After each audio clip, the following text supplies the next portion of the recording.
પાલનપુરના ટકોરિયા ગામના માસૂમ બાળકની તીક્ષ્ણ હથિયાર વડે મોતને ઘાટ ઉતારી બાળકના મૃતદેહને ખેતરમાં ફેંકી દેતા સમગ્ર પંથકમાં ચકચાર મચી।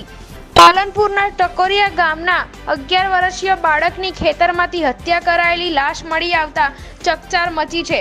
પોલીસે બાળકના અપહરણ અને હત્યાનો ગુનો નોંધી વધુ તપાસ હાથ ધરી છે। પાલનપુરના ટકોરિયા ગામના બનાવના પગલે ગઢ પોલીસ સહિત જિલ્લા પોલીસ વડાનો કાફલો ઘટના સ્થળે દોડી વધુ તપાસ હાથ ધરી છે। બનાસકાંઠા જિલ્લામાં એક માસૂમ બાળકની હત્યા કરેલ હાલતમાં લાશ મળી આવતા ચકચાર મચી છે। પાલનપુર તાલુકાના ટોકરિયા ગામમાં રાત્રિ દરમિયાન એક માસૂમ મોહમ્મદ શેરશિયા અંદાજે 11 વર્ષ એક ખેતરમાં તેની હત્યા કરેલી હાલતમાં લાશ મળી હતી।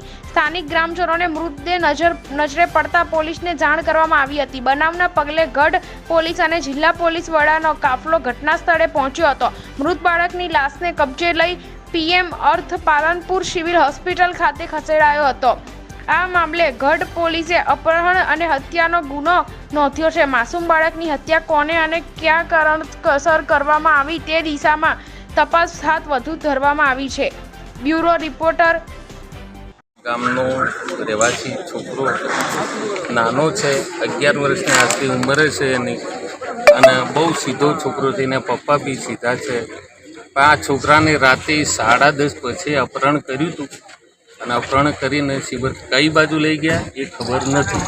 અમે રાતે બધા આખા ગામ મળી અને છોકરાઓ લોકોનું બધા અમને ખૂબ સપોર્ટ કર્યો। જે જવાન છોકરા, બાઇક છે, ગાડી છે, આખું ગામ ખેતર બેતર બધું શોધખોળ કરી નાખી, પણ કંઈ મળ્યું નહોતું। પછી બીજા દિવસે સવારે અમારે ગઢ પોલીસ સ્ટેશન લાગે છે, એ અમે તો કમ્પ્લેન કરી કે ગઢ પોલીસ સ્ટેશન ડિપાર્ટમેન્ટ આવ્યો, તેને પૂરો સહયોગ કર્યો આખો દિવસ।